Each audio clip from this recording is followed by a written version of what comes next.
Sœurs et frères bien-aimés, aujourd'hui, en ce haut lieu de prière et de beauté, Notre-Dame du Sud, nos cœurs s'élèvent dans l'action de grâce. 150 ans que cette basilique a été consacrée, dédiée à Dieu, offerte à Marie, confiée au peuple fidèle de ce territoire. 150 ans, ce n'est pas seulement un chiffre, c'est une mémoire. Une mémoire habitée par des visages, des mains, des prières. C'est la mémoire des maçons, des charpentiers, des bâtisseurs de l'ombre qui ont érigé ce sanctuaire comme une offrande.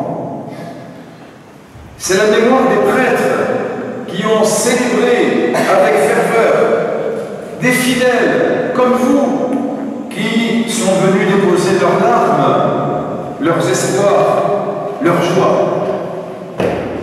C'est la mémoire de générations entières de pèlerins montant ici comme on monte vers le cœur de Dieu sous le regard de la Vierge Marie.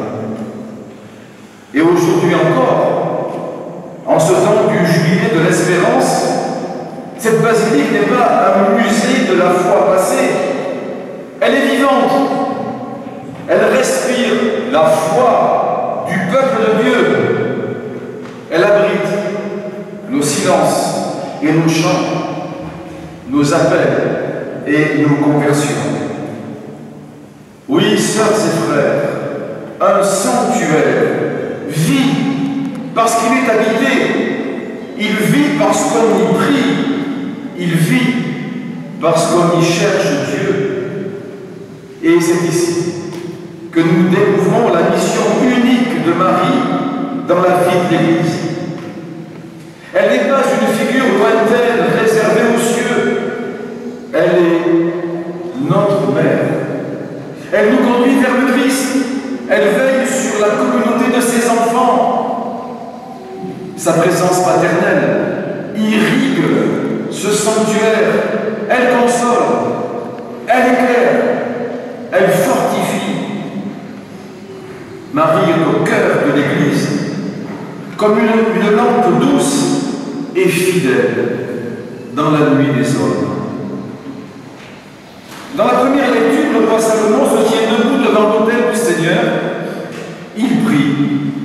Il prie avec un cœur rempli d'émerveillement. Est-ce que vraiment Dieu a donné sur la terre? Demande-t-il. Et pourtant, il sait que cette maison est un lieu de rencontre, non pas parce que Dieu serait enfermé dans ses murs, mais parce que les cœurs, en ce lieu, se laissent rencontrer.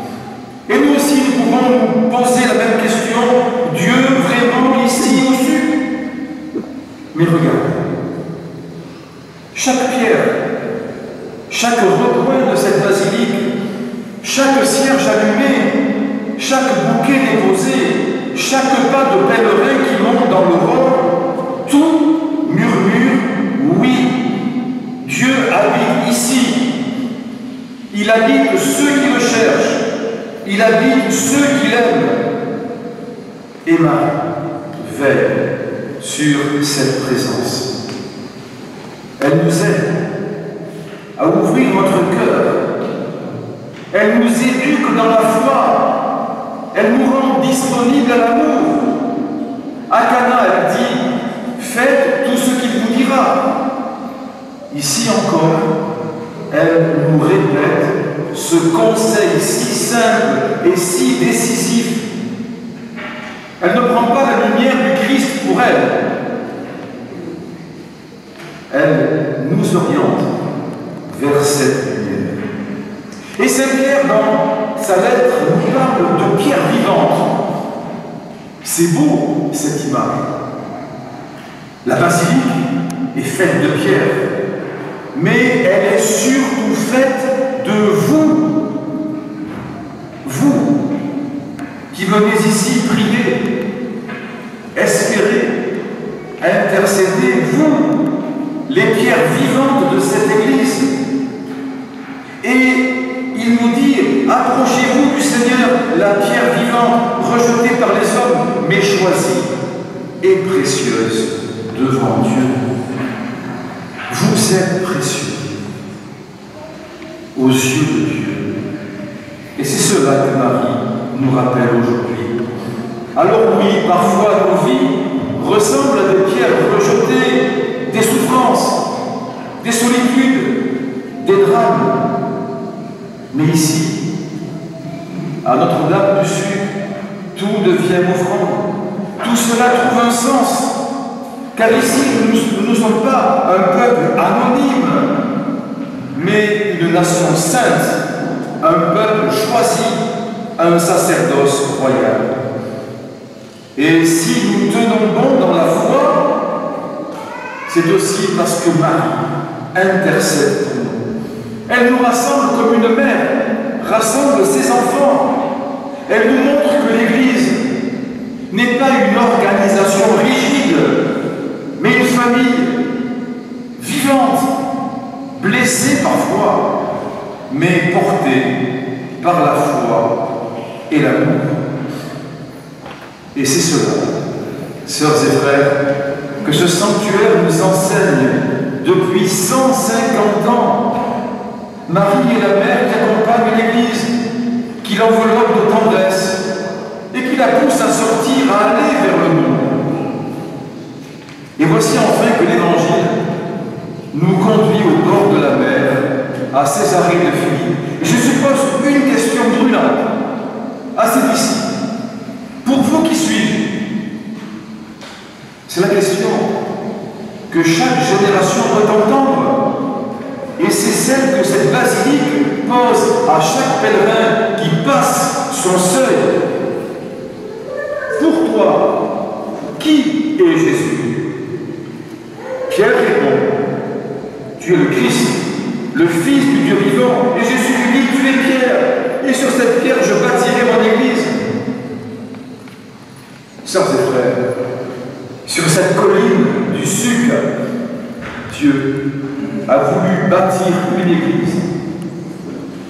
Pas seulement un édifice, mais une communauté. Et le roc, c'est la foi. Une foi transmise, vécue, partagée, parfois combattue, mais toujours vivante. Et aujourd'hui, nous comprenons que cette foi, Marie l'a portée avant nous. Elle a cru avant de voir. Elle a marché sans tout comprendre. Elle a dit oui sans garantie. Elle est la première disciple, celle que l'Église reconnaît et en qui l'Église reconnaît son propre visage. Pauvre, confiante et pleine de grâce. Alors aujourd'hui, en cette année jubilaire, nous ne sommes pas là pour commémorer un passé révolu. Nous sommes là pour dire que l'espérance n'a pas d'âge, que cette basilique, forte de ses 150 ans, est encore un lieu où les cœurs s'ouvrent, où les jeunes entendent un appel, où les familles trouvent une bénédiction, où les pauvres peuvent trouver un refuge. Et demain, qui prendra le relais? Qui portera la lumière de la foi? Qui osera faire de sa vie une pierre vivante dans l'Église? Peut-être quelqu'un ici, aujourd'hui.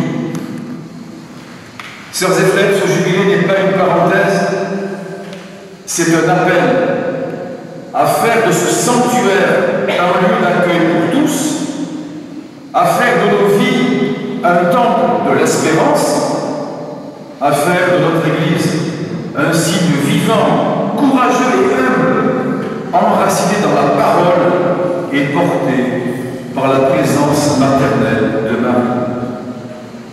Oui, c'est pour cela que nous avons Marie. Elle est la gardienne silencieuse de ce lieu. Elle est celle qui, depuis 150 ans, veille sur celles et ceux qui montent ici avec leur fardeau et leur louange.